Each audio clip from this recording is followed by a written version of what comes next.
बिस्मिल्लाहिर्रहमानिर्रहीम। अस्सलाम वालेकुम। कैसे हैं आप सब लोग? उम्मीद है कि आप सब लोग खैरियत से होंगे।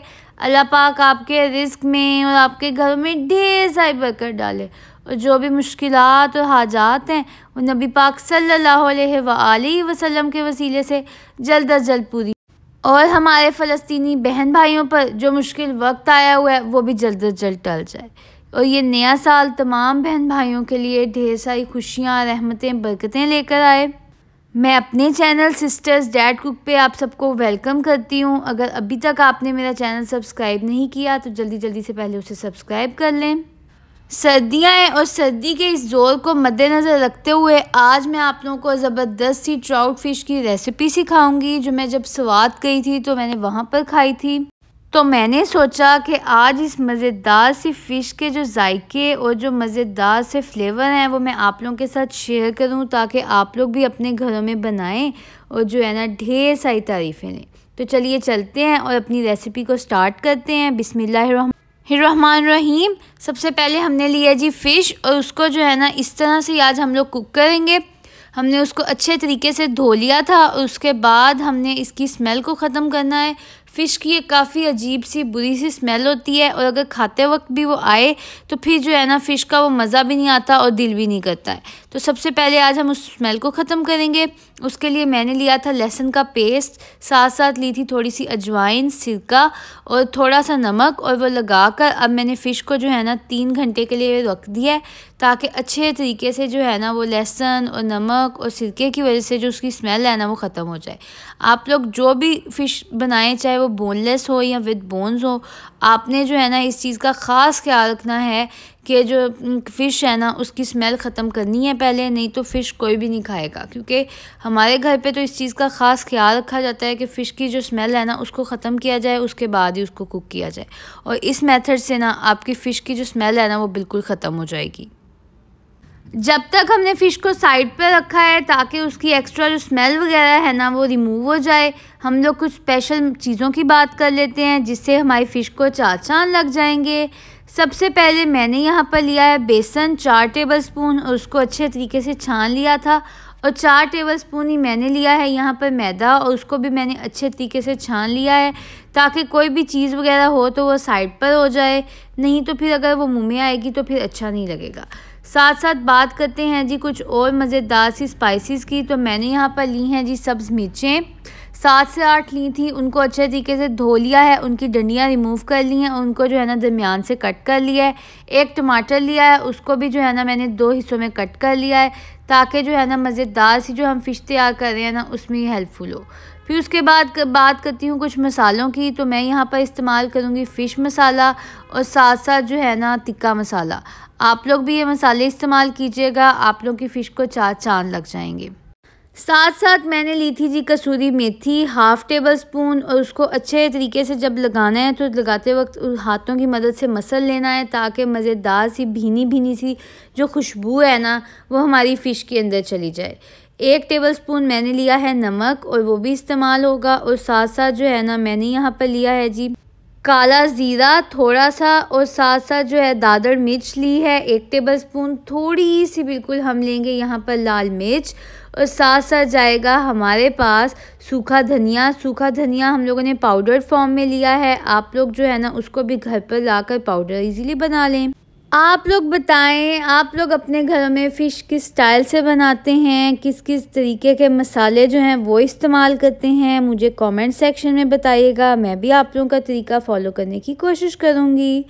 जब तक जो है ना 3 घंटे गुजर गए थे, तो अब जो है ना हम लोग इसको अच्छे तरीके से बाकी मसाले जो हमने तैयार किए ना वो हम लगाएंगे। फ़िश जो है वो स्केली होती है, तो इस वजह से इसकी स्किन जो है वो काफ़ी स्लिपरी थी, तो इसे थोड़ा सा प्रॉब्लम हो रहा था, और ग्लव्स की वजह से जो है ना वो और भी ज़्यादा स्लिपरी हो रहे थे। तो अभी जो तमाम मसाले हैं ना ये मैं इसके अंदर ऐड कर दूंगी, ताकि जो है ना मज़ेदार सी करारी सी क्रिस्पी सी जो है ना हमारी फ़िश तैयार हो जाए। उसके साथ साथ बेसन और मैदा जो मैंने लिया था वो भी इसके अंदर डाल दूंगी, और मैंने ली है साथ हल्दी ताकि ज़बरदस्त सा कलर आए, और थोड़ी सी जो है ना मैंने ली है काली मिर्च 1/2 टीस्पून, वो भी इसके अंदर ऐड कर दूंगी। और अब जो है ना इन तमाम तर मसालों को पहले अच्छे तरीके से साफ़ कर लूँगी प्लेट से, ताकि जो है ना रिज़्क बिल्कुल भी ज़ाया ना हो, क्योंकि अगर रिज़्क ज़ाया होता है तो अल्लाह पाक नाराज़ होते हैं। और दुनिया में तो पहले ही जो है ना रिज़्क की इतनी किल्लत है, तो हम लोग को रिज़्क को बिल्कुल भी ज़ाया नहीं करना चाहिए। उसके बाद मैंने यहाँ पर जो टमाटर, लहसुन और मिर्चें ली थी ना, उनका मैंने अच्छे तरीके से पेस्ट बना लिया है और वो भी मैं इसके ऊपर डाल दूँगी। पेस्ट जो है वो मैंने तो पीस लिया था, आप लोगों को जिस तरह भी ईज़ी लगे आप लोग उस तरह कर लीजिएगा।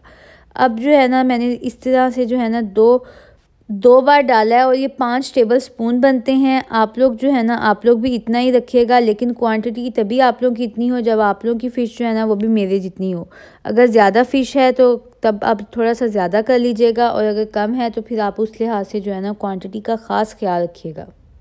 बाकी तमाम तर मसाले ऐड करने के बाद मैंने लिए हैं 6 लीमू, और इनको जो है ना मैं अब निचोड़ लूँगी और उनका जूस निकाल लूँगी, और वो जूस जो है ना वो भी मैं इसके ऊपर ऐड कर दूँगी।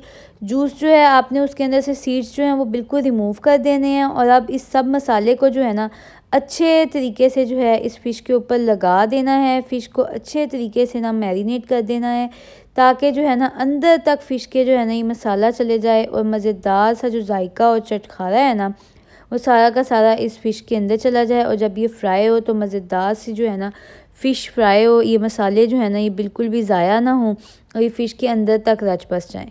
ये देखें अच्छे तरीके से इसको अब हम लोगों ने मसाले लगा दिए हैं। हमने 2 घंटे के लिए छोड़ देना है, और उसके बाद जो है अब हम इसे फ्राई करेंगे। ऑयल जो है आप लोग देख सकते हैं गर्म है, इस पे बबल्स आ रहे हैं, लेकिन फ़िश बड़ी है तो हम लोगों ने हाथ की मदद से जो है ना वो इसको थोड़ा सा हेल्प लेनी है, ताकि कोई भी चम्मच वगैरह की मदद से, ताकि जो है ना आराम से जो है ये एडजस्ट भी हो जाए और एक साइड फ्राई हो जाए। इसकी एक साइड फ्राई होती है तो मैं आप लोगों को जो है ना फिर चेंज करके दिखाऊंगी कि किस तरह का कलर आया है। बहुत ही मज़ेदार सी खुशबू तो आने लग गई थी, क्योंकि फ़िश की स्मेल जो है ना वो तो लहसुन की वजह से, अजवाइन की वजह से ख़त्म हो गई थी। अब हम लोग इसकी जो है ना साइड चेंज करते हैं। फ़िश जो है वो बड़ी है साइज़ में, तो थोड़ी सी एहतियात करेंगे ताकि टूट ना जाए, क्योंकि ये जो फ़िश है ना ट्राउट फ़िश, इसका चार्म यही है कि आप लोगों ने इसको इस तरह से ही बनाना है ताकि जो है ना बिल्कुल भी टूटे नहीं, और जो है ना इसका जो साइज़ है वो मेंटेन रहे। ये देखें अच्छे तरीके से हम लोगों ने जो है इसको टाइम देना है, इसके ऊपर यूँ ऑयल जो है वो गिराते रहना है, ताकि जो है ना अच्छे तरीके से तमाम तर साइड्स इसकी जो है ना वो कुक हो जाएँ। और इसी तरह से बारी बारी जो है ना हम लोगों ने जितनी भी फ़िश रखी थी जिसको मसाला लगाया था वो तमाम की तमाम जो है ना वो फ्राई कर लेनी है, लेकिन इकट्ठी बिल्कुल भी नहीं डालनी है, एक एक करके। अगर आपकी फ़िश का साइज़ छोटा है तो तब आप लोग जो है ना सीक्वेंस से ज़्यादा डाल लीजिएगा। अब मैंने दूसरी फ़िश ऐड की है, उसको भी यूं ही अच्छे तरीके से जो है ना मैं फ्राई करती रहूँगी, और इसी तरह से अपनी तमाम तर फ़िशेज़ को फ्राई कर लूँगी। आप लोगों को फ्राई करके उसके बाद जो है ना मैं दिखाती हूँ। ये देखें अब ये फ्राई हो गई थी, तो मैंने जो है ना ओवन की ट्रे ली थी और उसके ऊपर यूं एलुमिनियम फॉइल को सेट कर लिया था, और उसके ऊपर जो है ना अब मैंने एक एक फ़िश जो फ्राई करी थी वो उसके ऊपर जो है ना मैं अरेंज करती जा रही थी। आप लोगों ने यूं ही हाथ की मदद से जो है ना इसको अरेंज करना है। अगर आप लोग किसी स्पैचुला वगैरह का इस्तेमाल करेंगे तो फ़िश जो है ना वो टूट जाएगी और फिर उसका जो है ना वो मज़ा नहीं आएगा। ये आप लोग देख सकते हैं कितनी मज़े की ये लग रही है, उतनी जो है ना मज़ेदार सी इसकी खुशबू भी आ रही थी, और जायका भी इंशाल्लाह बहुत ही मज़ेदार लगेगा सबको। इसी तरह से जो है ना हम लोगों ने तमाम तर फ़िश को सेट करना है। उसके बाद भी मैं आप लोगों को बताती हूँ कि आप लोगों ने किस तरह से ओवन में इसको रखना है, ताकि आप लोगों की फ़िश जो है ना नीचे से एलुमिनियम फॉइल पे ना लगे और अच्छे तरीके से जो है ना ये मज़ीद बेक हो जाए, ताकि मज़ेदार सी ये ट्राउट फ़िश जो है ना वो तैयार हो जाए। आप लोग ज़रा इसका कलर चेक करें। उसके बाद इसी तरह से ट्रे के साइज़ का एलुमिनियम फॉइल लेना है और उसको एडजस्ट कर देना है, ताकि फ़िश जो है ना वो नीचे भी ना लगे और उसकी जो एयर है ना वो बाहर भी ना निकले। उसके बाद ओवन को आपने सेट कर लेना है 10 मिनट्स के लिए, और जो है ना 150 डिग्री पे, और जो है ना अच्छे तरीके से इसको बेक कर लेना है। इसकी फ़ाइनल लुक देखें आप लोग। हम इसको मज़ीद खूबसूरत बनाते हैं, और इस तरह से आप लोगों ने ट्रे को जो है ना वो सेट कर लेना है। जो भी आप लोगों के पास चीज़ें होंगी, लेमन तो वैसे ही फ़िश के साथ बहुत अच्छा लगता है, टमाटर और साथ साथ क्यूकम्बर की मदद से और बंद गोभी की मदद से मैंने ट्रे को सजा लिया। अब इसके अंदर मैं फ़िश को एडजस्ट करूँगी। उम्मीद है कि आप लोगों को मेरी ये ज़बरदस्त सी इजी पीजी सी ट्राउट फ़िश की रेसिपी बहुत पसंद आई होगी, और आप लोग इसको ज़रूर ट्राई कीजिएगा और मुझे अपना फ़ीडबैक देना बिल्कुल भी ना भूलिएगा, क्योंकि जब जब आप लोग मुझे अपना फ़ीडबैक देते हैं ना तो मुझे मज़ीद तक़वियत मिलती है कि मैं मज़े मज़े के खाने आप लोगों को बना बना कर सिखाऊँ और आप लोगों की जो है ना दुआएँ लेती रहूँ। कमेंट सेक्शन में अपनी फरमाइशें करते रहा करें। मेरे चैनल सिस्टर्स डैड कुक को ज़रूर सब्सक्राइब कीजिएगा, फैमिली फ्रेंड्स के साथ सबके साथ ज़रूर शेयर कीजिएगा। तब तक के लिए मुझे और मेरी फैमिली को दुआओं में याद रखिएगा। अल्लाह हाफिज़।